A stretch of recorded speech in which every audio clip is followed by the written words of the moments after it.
Good afternoon, ladies and gentlemen. My name is First Lieutenant Stefan Fürst, as already mentioned. I'm a tank company commander, and today I have the honor to talk about quite a serious topic. Ready for the drone war, challenges and necessary adaptations for tank forces in the 21st century. Basically a very huge topic. I try not to make it too boring for you. For those who don't love tanks as much as I do, I put a little tank on the left-hand corner, and you will be able to follow the tank throughout the presentation until we reach our final objective, the end of the presentation. Okay, so let's start with chapter number 1 of 3. Chapter 1 is a reality check. And I want to start with a personal story of myself. When I joined the army, I decided to become a tanker, and when I went to armor school in the Austrian Army in 2020, well, this is what they taught us armored warfare would look like. We've got massed armored formations, fighting on plain surfaces basically, high mobility, and basically tanks were used as a regular striking force. However, when I heard in the media that Russia was going to invade in Ukraine, these were exactly the pictures that I thought it would look like. However, then I had a reality check. What I saw in the media was this: tanks trapped in minefields, tanks being destroyed by drones that cost around $200, and tanks driving around in, I don't know, looking like a shed, basically. And so I thought to myself, well, if this is the future, then we have to change some things. And so I went on and analyzed the Nagorno-Karabakh war in 2020, as well as the Ukrainian war from 2022 onwards. And I came to the following lessons for tank forces. First of all, we can say unmanned systems are an integral part of modern warfare. Well, everyone knows that. We have already seen this in Azerbaijan. Azerbaijan basically set the conditions on the battlefield with robotic systems and then finished off the fight with human soldiers. And also in Ukraine, we can see the same things, drones all over the place. So an integral part of today's battlefields. Number 2, the battle space today is completely transparent. We've got sensors all over the battlefield, and they provide us with a 24-hour unblinking view of the battle space. What does this mean for armored formations? We can't hide anymore. And every movement of armored formations is immediately spotted, and we have to be prepared for a counterattack or at least indirect fire. This leads to the necessity for us to improve our camouflage systems and protection methods. Number 3, the war is conducted at hyper speed. The extensive use of robotic systems, together with a lot of computer systems and network capabilities, make it necessary to support the human operator with technologies like artificial intelligence. So basically, to sum it up, it's all about helping the human operator to swiftly analyze data and to speed up the engagement of enemy targets. And last but not least, the tasks of tanks have changed and the number of tasks has increased. The tank-on-tank combat is basically relatively rare in Ukraine, and we can see a general shift of the tasks of a tank from a tank-on-tank combat situation to an indirect fire role of tanks used to fill up shortages in artillery, as well as support for infantry. Usually, infantry should support the tanks, and at the moment in Ukraine, it's the complete opposite. The tanks support the infantry. They slow down. The maneuverability of tanks is basically given up. So, to conclude, the conflicts in Nagorno-Karabakh as well as in Ukraine show us that tank forces not only need tactical adaptations, but also new design features to be able to compete on a modern battlefield. And so I want to start with the next chapter, chapter 2, tank design. We've already passed coordination line 2, we are moving forward. Basically, throughout the history of tanks, or the first tanks that were designed were used to combine three elements or three design imperatives: movement or mobility, protection, and firepower. These three elements build up the holy trinity of armored warfare: mobility, protection, and firepower. These were the design imperatives for tanks of generation 1 and 2. For example, Tiger I tanks, or all the other tanks that we can see in World War I as well as World War II. Afterwards, during the Cold War, because of several technical inventions, the design imperatives were increased by computing. This means, for example, fire control systems, by human factors, meaning that the protection is increased to protect the humans on board, as well as reliability factors, meaning that the tanks were built in a modular wise to, for example, exchange engines in a short amount of time. So the outcome of this was basically a hexagon and tanks of generation 3 and 4. Those are basically the tanks that we are seeing today: T-72, T-80, T-64, also the Western style tanks, Leopard 2, Abrams, Merkava, etc. All of them are tanks of generation 3 and 4. The problem now is that these current tank designs are no longer able to be upgraded in a way that they can compete on a modern battlefield. So what do we need?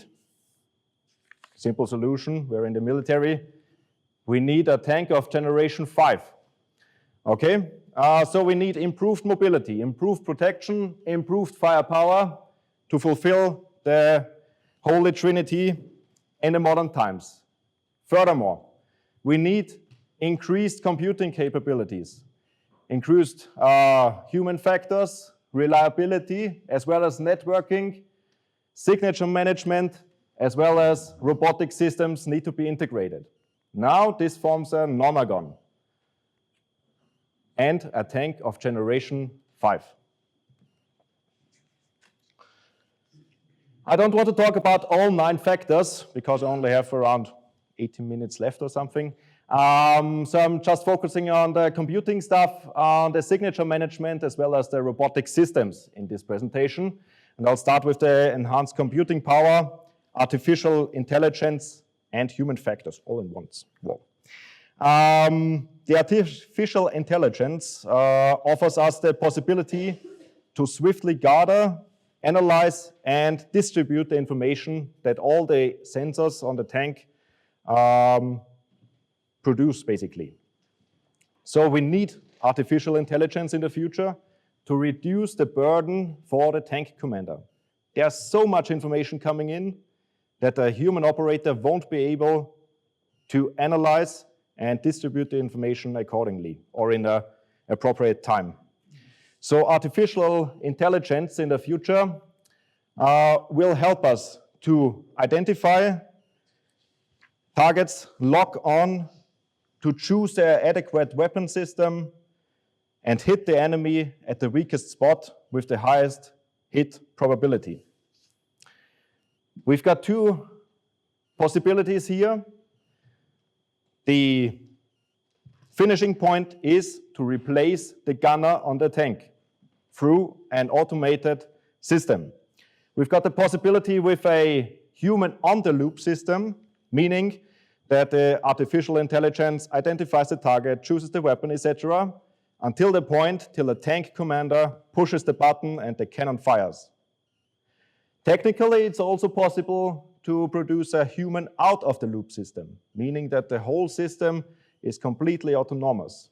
However, in Western countries, this human out-of-the-loop system is basically not in the focus of the development due to ethical reasons. Maybe in some backdoor garage, I don't know.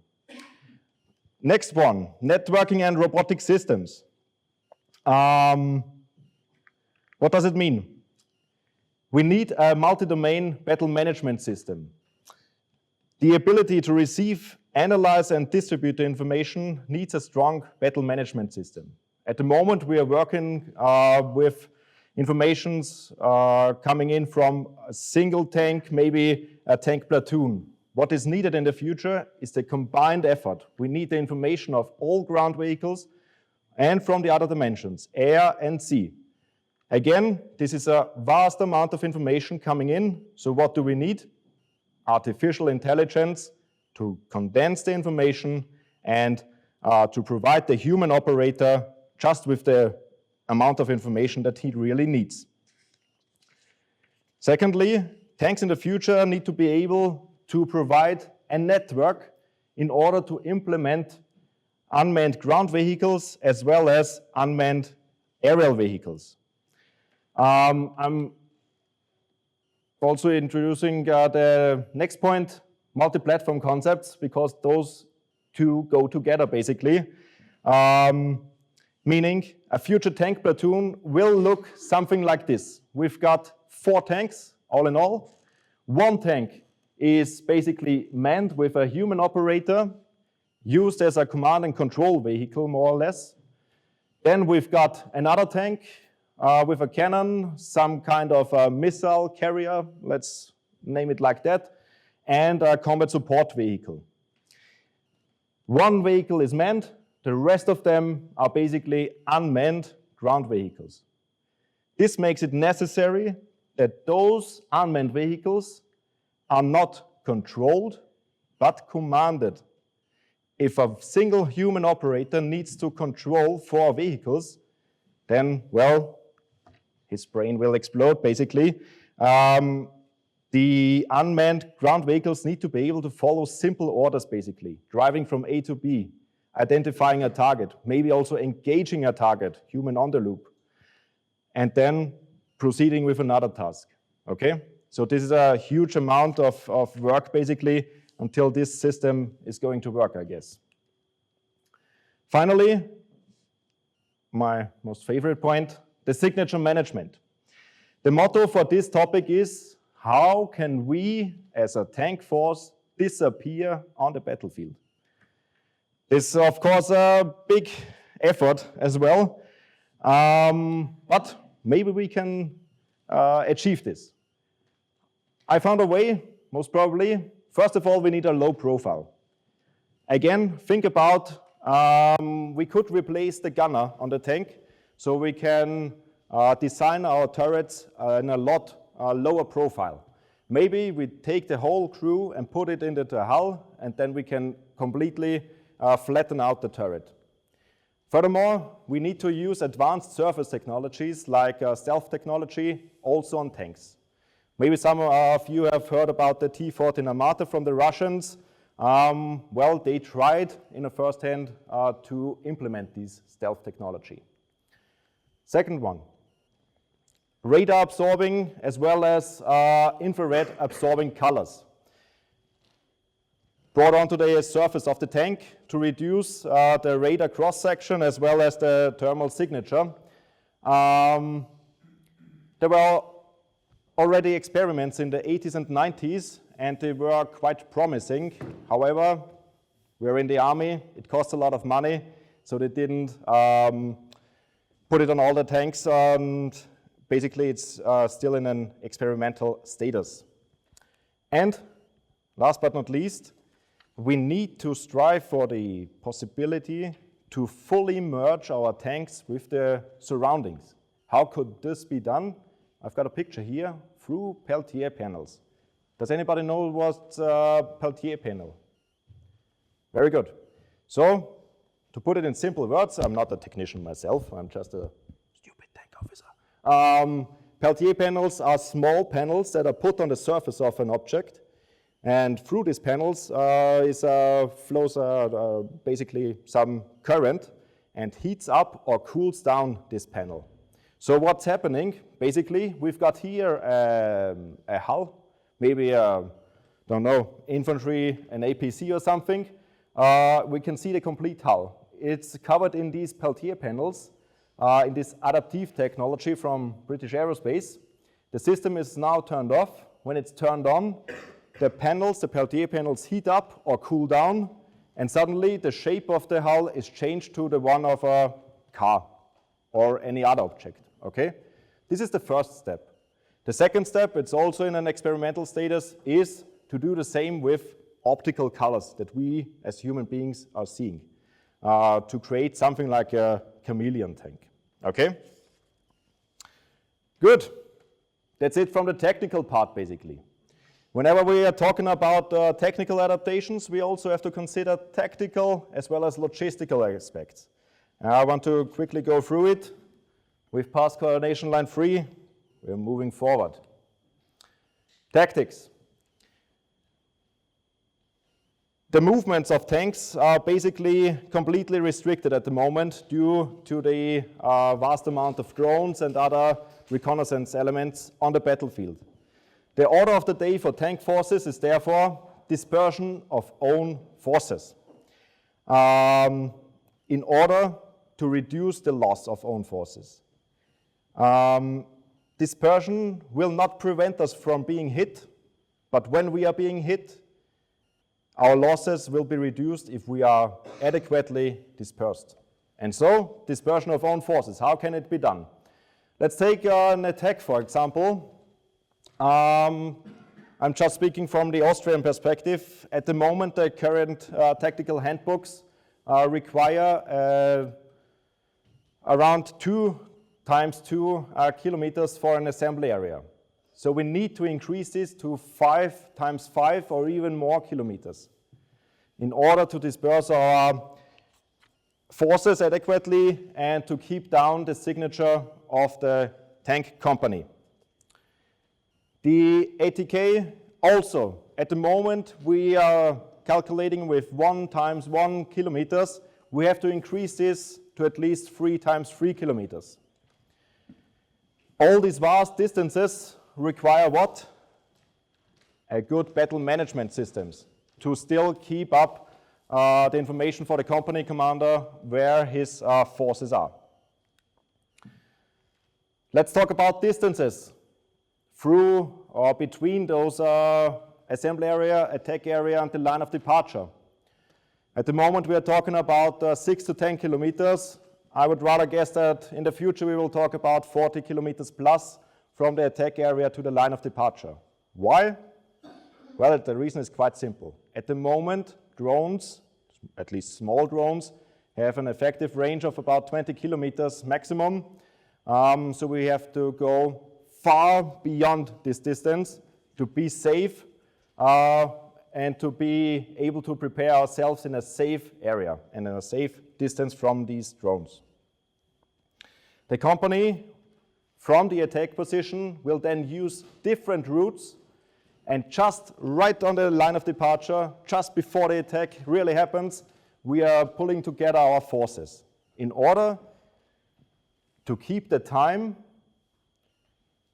where our forces are compromised and put together as short as possible. So just 2 to 4 kilometers till the objective in order to be fast in the objective and to not spend a lot of time in the risk zone.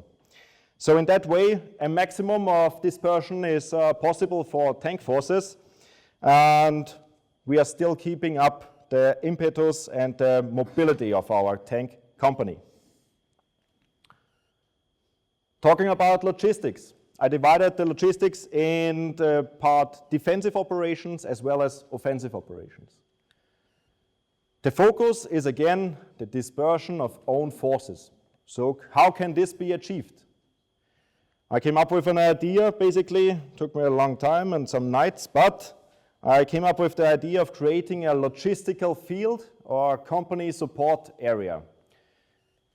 Within this area are the small packages of supplies distributed around an area of 10 times 10 kilometers.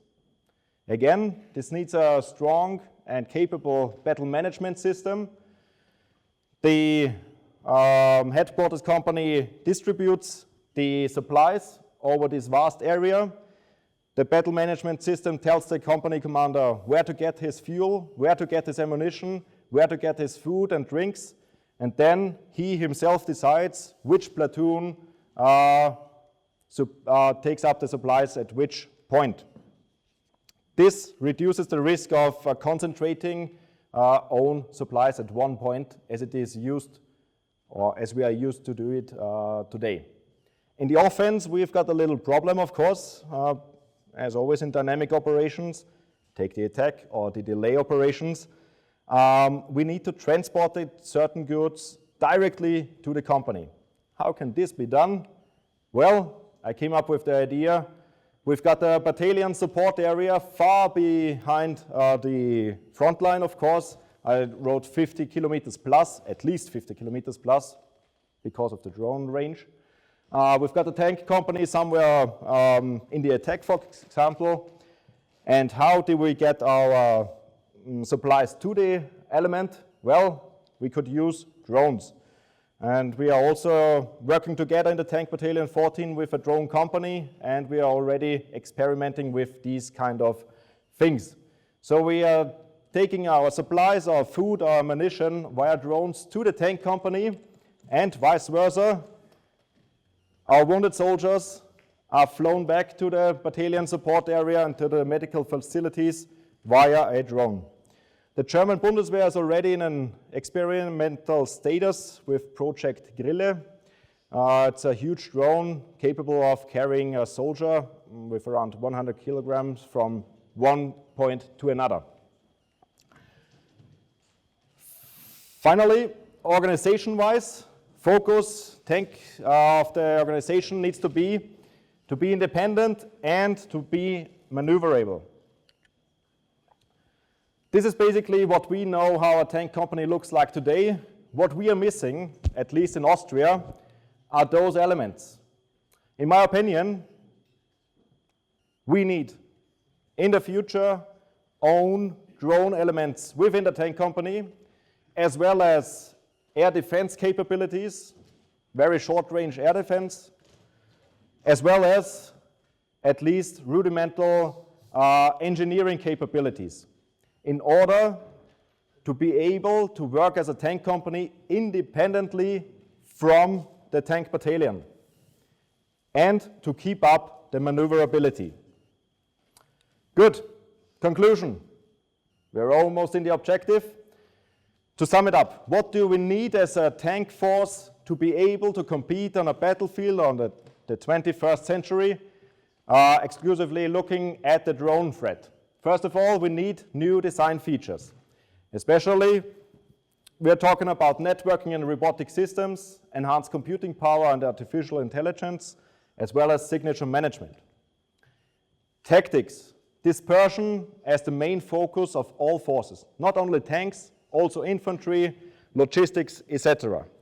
Talking about logistics, also dispersion and the use of UAVs as well as unmanned ground vehicles. And finally, organization-wise, we need independency and high assets to keep up a high maneuverability of tank forces on the battlefield. All of that in order to live up to the famous saying of a famous general, if the tanks succeed, then victory follows. Okay, thank you very much. I'm ready for your questions.